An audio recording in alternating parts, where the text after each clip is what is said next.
कहते हैं ना कि तेरे हौसलों के वार से ये रुकावटें की दीवारें एक दिन जरूर टूटेंगी।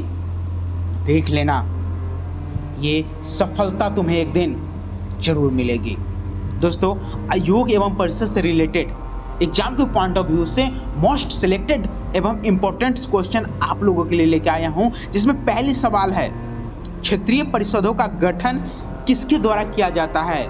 तो राष्ट्रपति के द्वारा क्षेत्रीय परिषद का गठन किया जाता है। क्षेत्रीय परिषद का शुरुआत सन 1956 ईस्वी में किया गया था।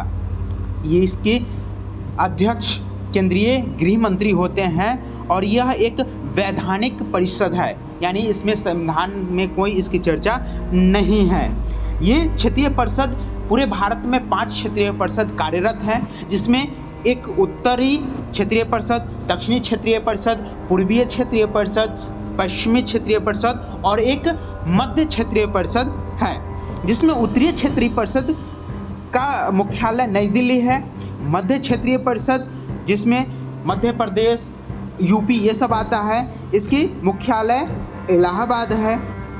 पूर्वीय क्षेत्रीय परिषद जिसमें बिहार, उड़ीसा, पश्चिम बंगाल ये सब आता है, इसकी मुख्यालय कोलकाता है। पश्चिमी क्षेत्रीय परिषद जिसमें मुंबई, राजस्थान ये सब आ जाते हैं, इसकी मुख्यालय मुंबई है। दक्षिणी क्षेत्रीय परिषद जिसमें चेन्नई, कर्नाटक, आंध्र प्रदेश ये सारे आते हैं, इसकी मुख्यालय चेन्नई है। तो चलिए सवाल देख लेते हैं। पहले सवाल तो था क्षेत्रीय परिषद का गठन किसके द्वारा किया जाता है? तो राष्ट्रपति के द्वारा क्षेत्रीय परिषद का गठन किया जाता है। नेक्स्ट, सामान्यतः किसी क्षेत्रीय परिषद की अध्यक्षता कौन करता है? तो क्षेत्रीय परिषद की अध्यक्षता केंद्रीय गृह मंत्री करते हैं। नेक्स्ट, क्षेत्रीय परिषद का सृजन हुआ है। तो क्षेत्रीय परिषद चूंकि वैधानिक संस्था है, तो इसीलिए इसकी सृजन जो है वो संसद द्वारा, कानून के द्वारा किया जाता है। नेक्स्ट, क्षेत्रीय परिषद जो है वो क्या है? तो क्षेत्रीय परिषद एक परामर्शदर्शी इकाई है जो सुझाव देने का कार्य करती है। नेक्स्ट, क्षेत्रीय परिषद के गठन के संबंध में किस वर्ष प्रावधान किया गया? तो 1956 ईस्वी में क्षेत्रीय परिषद का सृजन किया गया है। राज्य पुनर्गठन अधिनियम 1956 के भाग 3 के जरिए कितनी आंचलिक परिषदें की स्थापना की गई थी? तो 5 आंचलिक परिषदें की गठन की गई थी, जिसमें मैंने बताया पूर्वीय, पश्चिमी, उत्तरी, दक्षिणी और एक मध्य परिषद, 5।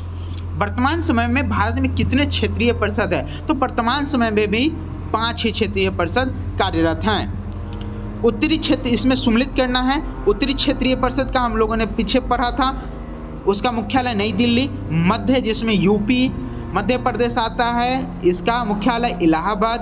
पूर्वीय जिसमें बिहार, उड़ीसा, पश्चिम बंगाल, झारखंड आता है, इसके मुख्यालय कोलकाता है।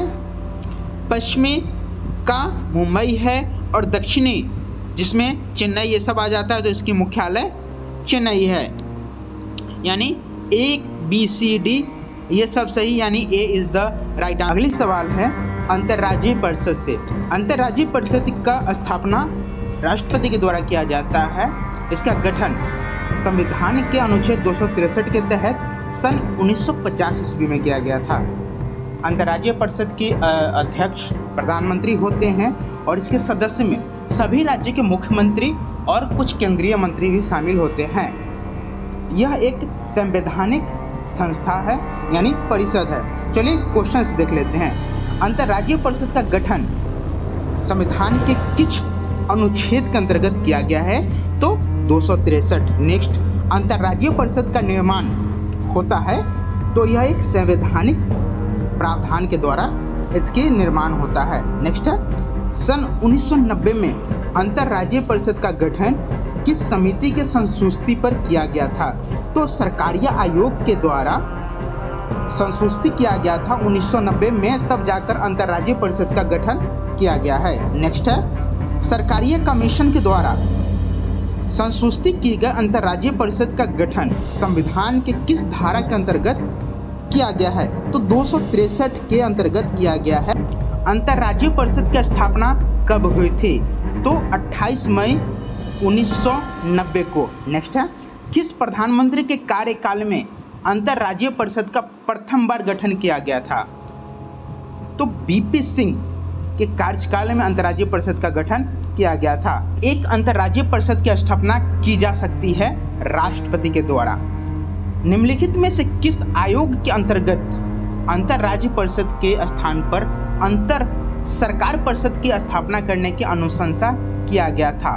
तो वो सरकारी आयोग के आधार पे जो है अंतर्राज्यीय परिषद के स्थान पर अंतर सरकार परिषद स्थापित करने की अनुशंसा की गई थी। राष्ट्रपति द्वारा नियुक्त अंतर्राज्यीय परिषद का प्रमुख कार्य होता है राज्यों के मध्य उत्पन्न विवादों की जांच करना एवं उन पर परामर्श देना। ये सही है। अंतर्राज्यीय परिषद का जो गठन किया गया है ताकि एक दूसरे राज्य में और केंद्र सरकार में एक समन्वय स्थापित किया जा सके, इसके लिए अंतर्राज्यीय परिषद का गठन किया गया है। तो ए सही है। दूसरी है कुछ या सभी राज्यों के अथवा एक से अधिक राज्यों के समान हित से संबंधित विषयों का जांच कर विचार विमर्श करना। राइट है। उपयुक्त विषयों विशेषकर इससे संबंधित नीति और कार्य को बेहतर समन्वय की सिफारिश करना, ये भी है, यानी इसका सब सही हो गया।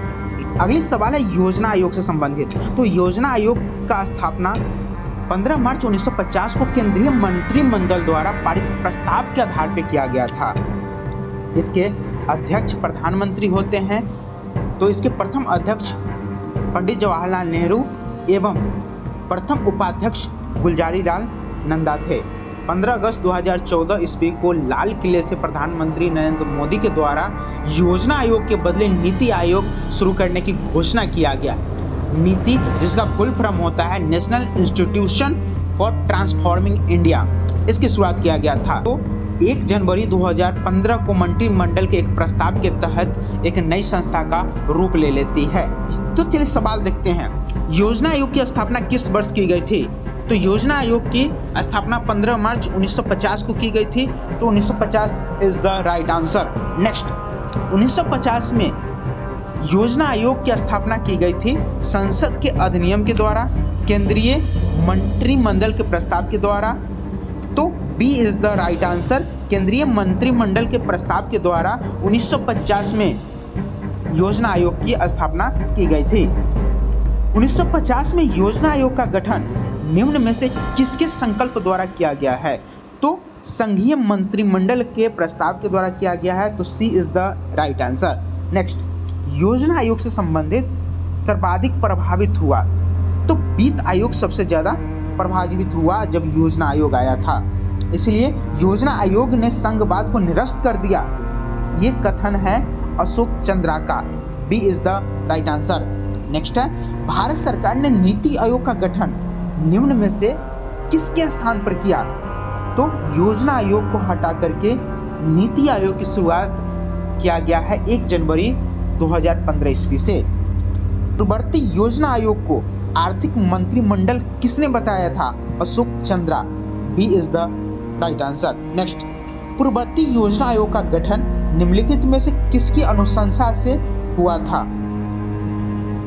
तो योजना सलाहकार बोर्ड के अनुशंसा पर योजना आयोग का गठन किया गया था। नेक्स्ट है, पूर्ववर्ती योजना आयोग को निम्न में से किसने कहा था कि यह न केवल केंद्र बल्कि राज्यों के लिए भी आर्थिक मंत्रिमंडल है?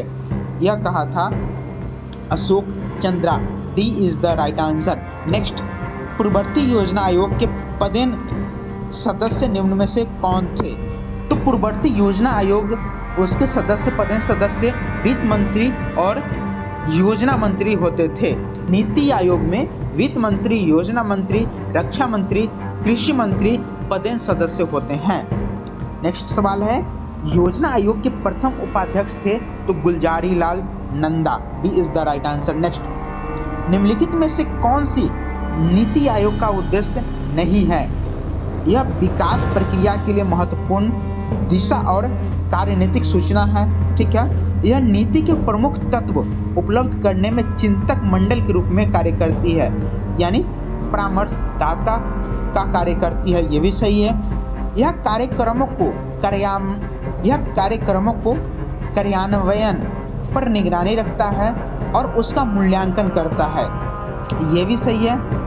यह अंतर्राज्यीय विवादों के समाधान के लिए समग्र उपाय प्रदाता के रूप में मंच प्रदान करता नहीं, ये तो अंतर्राज्यीय परिषद का कार्य हो गया, यानी ये गलत है और जो गलत है वही सही है, इसलिए D is the right answer. Next, निम्नलिखित में से कौन संविधानेतर संस्था है?